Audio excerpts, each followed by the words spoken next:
This is CBS 5 Eyewitness News. Do you have one of those new PG&E smart meters?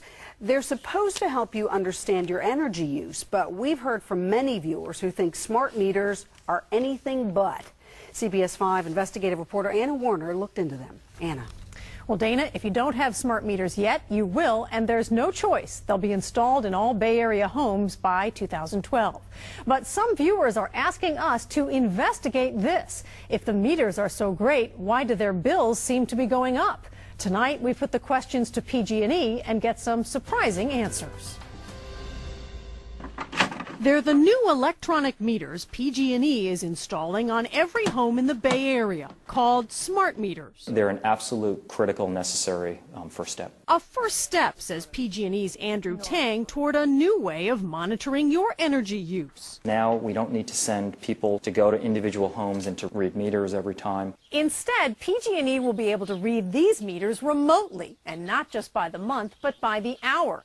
And they say they'll be able to control your usage remotely, too. So if there's a heat wave, they can turn your air conditioning down from a distance, which they say may avoid rolling blackouts and reduce the need for expensive power plants.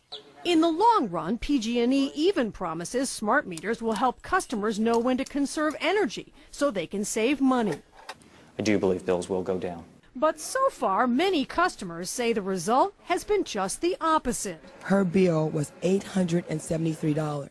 When PG&E rolled out the meters in the Central Valley last summer, what we saw is an outcry from folks from Bakersfield to Fresno. After listening to those complaints, Senate Majority Leader Dean Flores told us, I think PG&E has been less than truthful. What about? The explanations Flores says the company gave some of those customers, like telling them their old meters just weren't as accurate as the smart meters. There's no doubt that PG&E has lied to its customers when it comes to replacing the old meters with the new meters and somehow saying that the old meters were defective.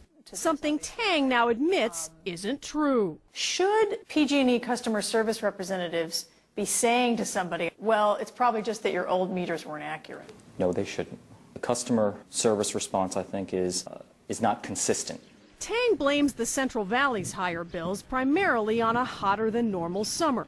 But if that's the case, why have there been complaints all over the Bay Area? Like in Pittsburgh, where Jennifer Kravanik's bill jumped from $80 to $329. It just went up. Or in Brentwood, where homeowner Steve Moon says, I got a bill in December for $1,107. There's got to be a mistake. No mistakes, says PG&E. After reviewing their accounts, the company says their meters were working correctly, just like those of the 1,500 other Californians who complained. Out of that 1,500, we haven't found any issues. Like Concord's Bill Galvin. When you start getting bills like this, I mean, it just blows a person away. He doesn't use his gas furnace much. His thermostat stays at 62 degrees, and his bill used to run about $100. But after he got a gas smart meter, the last bill I received is $380. And how come, I don't know. But when Galvin called PG&E to tell them something was clearly wrong, all they would tell me is you're using too much power.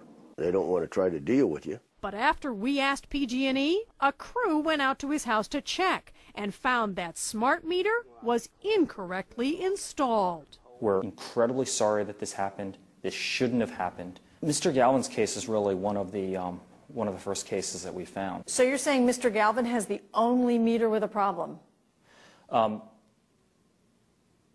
We are, to date, this is, Mr. Galvin's case, is unique. It's the first one that we've seen. And as to the other complaints of higher bills, Tang says many consumers simply don't realize that rates have gone up. If there was a failing on our part, it was a communication failing on the rate increase. What do you think went wrong there? We didn't communicate anything about rate increases. And one of the reasons for those rate increases, the $2.2 billion needed to put in those smart meters. The first people paying into this should have been the utilities, not the consumer. From the consumer perspective, what am I getting for my investment in the meter? Right now, it seems like consumers have got nothing but trouble. Well, PG&E maintains that the overall complaint rate for smart meters isn't different from that of the old meters, and that these complaints reflect a typical pattern of summer and winter complaints about high bills. But given what we found with Bill Galvin's gas meter, the company says it's now changing its processes for checking meter performance. That one, they say, was a, quote, big mistake. The PUC also says they're investigating the meter issues.